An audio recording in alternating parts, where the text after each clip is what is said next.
I am Cookie Monster!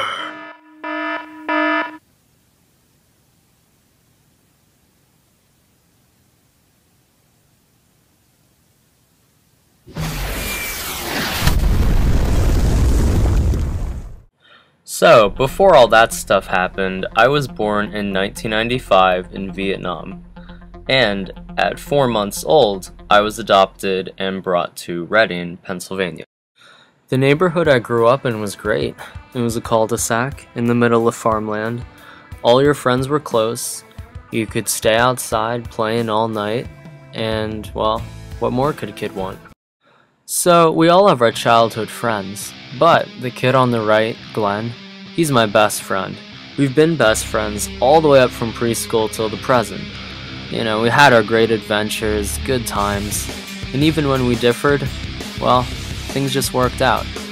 And as for the kid on the left, I have no idea who that is anymore, but I hope he's living it up somewhat.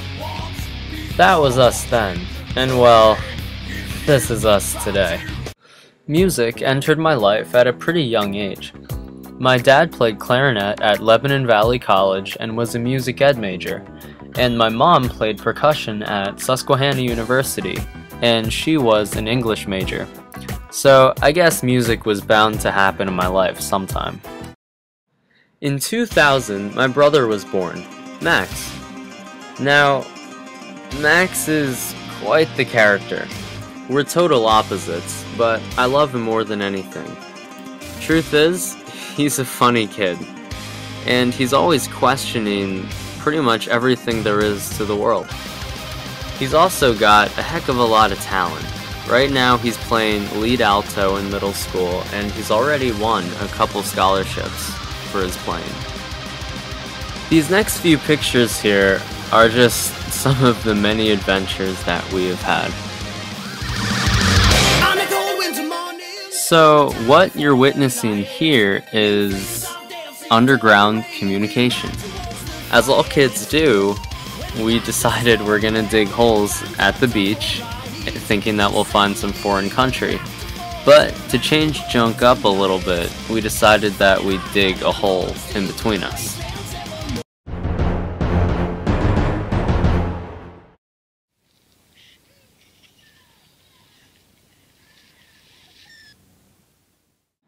This was when I was dropped off at Susquehanna University. My mom there actually is an alumni herself, along with her brother and their parents. My mom always tries to teach me lessons about life, every day. But the one that sticks out to me the most is that I should always be open to everything, because, well, you never know what'll come your way.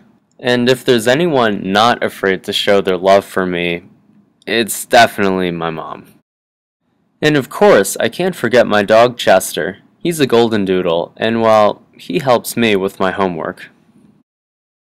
And then I gotta put him to bed.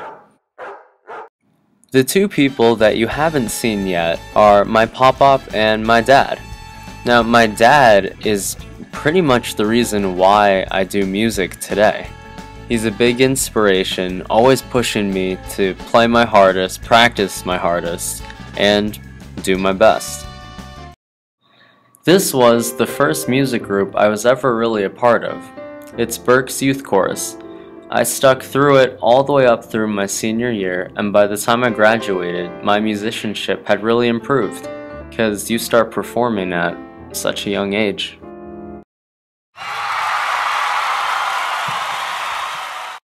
So these were all the seniors at our final concert, and we had to wear the t-shirt of the college that we were going to, and somehow, miraculously, I kind of forgot to bring my shirt. The true bulk of all my musical experience came from these things called festivals. I come from PMEA, which is the Pennsylvania Music Educators Association. In this picture, well, I'm sleeping.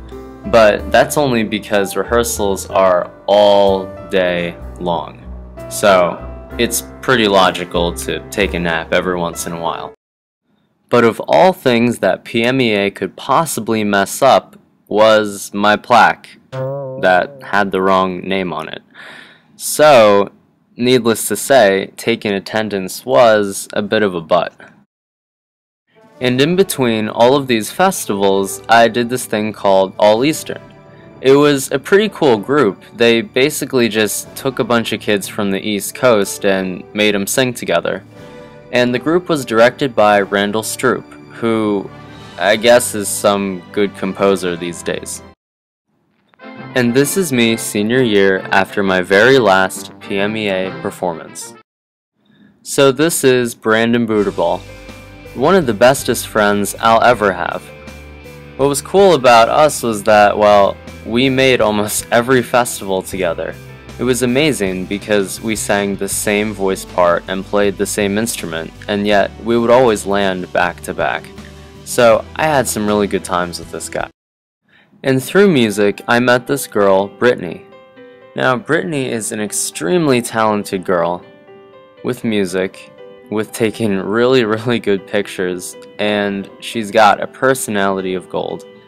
But what I like about her most is the way that she thinks. She thinks like nobody else I've ever met in my life.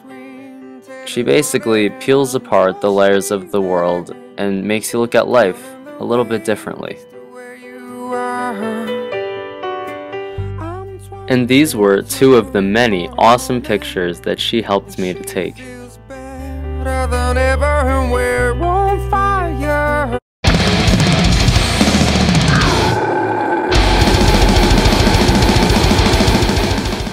Skimboarding, tricks, it's all fun stuff, but sometimes you end up like this. On the bright side though, how often do you get to take ice pack selfies? Now this here was probably one of the best inventions of the 21st century. My invention. Basically, you heat up whatever you want, really, in a coffee pot, and it works. And it all started with chicken noodle soup. And as you can see in Exhibit 2, I have modified the invention. And as you can see in Exhibit Other, I am quite the swirlist. So, rumor has it that I'm a white girl. Actually, this is not true at all. Most people do like Starbucks, and most people do like cake pops. And the famous quote on my chest that is actually backwards says refuse to sink. Actually, that's a quote that many people are familiar with, so, you know, I like to stay modern. Unfortunately, this movie is coming to a close. So, I wanted to leave you guys with a few words of advice. So first, check out that food triangle. It's really important, otherwise you'll have an unhappy tum-tum. So, the three letters that I want you to remember are MVP. Meat, veggie, something that looks like a potato.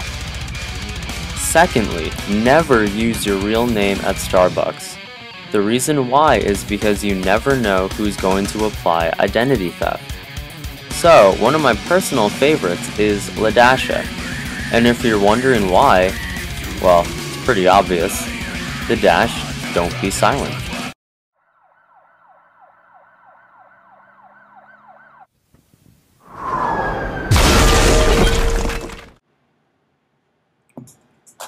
Street cred.